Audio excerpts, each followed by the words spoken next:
5મી જૂનના દિવસે વિશ્વ પર્યાવરણ દિવસની ઉજવણી છોટાઉદેપુર વન વિભાગ દ્વારા કરવામાં આવી। છોટાઉદેપુરના કેવડી ઇકો ટુરિઝમ ખાતે વન વિભાગના કર્મચારીઓ દ્વારા વૃક્ષારોપણ કરી ઉજવણી કરવામાં આવી।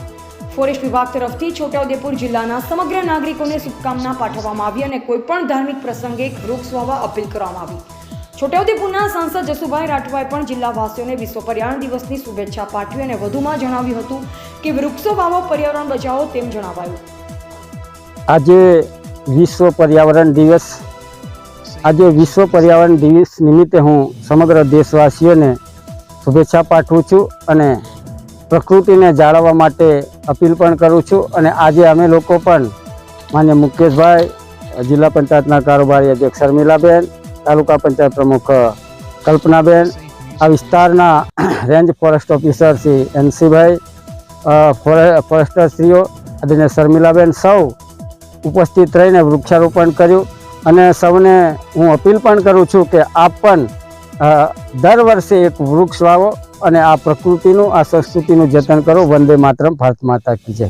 આજરોજ 5મી જૂન વિશ્વ પર્યાવરણ દિવસ નિમિત્તે સમગ્ર છોટાઉદેપુર જિલ્લાવાસીઓને ખૂબ શુભકામનાઓ પાઠવી છે। સંદેશો પણ આપીએ છીએ કે આજના દિવસે સૌ સમગ્ર જિલ્લાવાસીઓ એક વૃક્ષ વાવે અને જિલ્લાનો જે પર્યાવરણની જાળવણી અને તાપમાન ઘટાડવામાં સહભાગી થાય। આજરોજ કેવડી ખાતે ઇકો ટુરિઝમ સેન્ટરમાં કારોબારી અધ્યક્ષ શ્રી શર્મિલાબેન રાઠવાના હસ્તે ત્યાં જિલ્લા કક્ષાનો કાર્યક્રમ કરવામાં આવ્યો હતો, વૃક્ષારોપણ કરવામાં આવ્યું। ત્યારબાદ આજ વસેડી ખાતે નવ ચૂંટાયેલા સાંસદ સભ્ય શ્રી જસુભાઈ રાઠવા સાહેબના હસ્તે પણ તેમના નિવાસસ્થાને વૃક્ષારોપણનો કાર્યક્રમ યોજવામાં આવ્યો। સાથે માન્ય સાહેબે પણ વૃક્ષારોપણ કરી અને વધુમાં વધુ જિલ્લો હરિયાળો બને એના સંદેશો આપ્યો છે।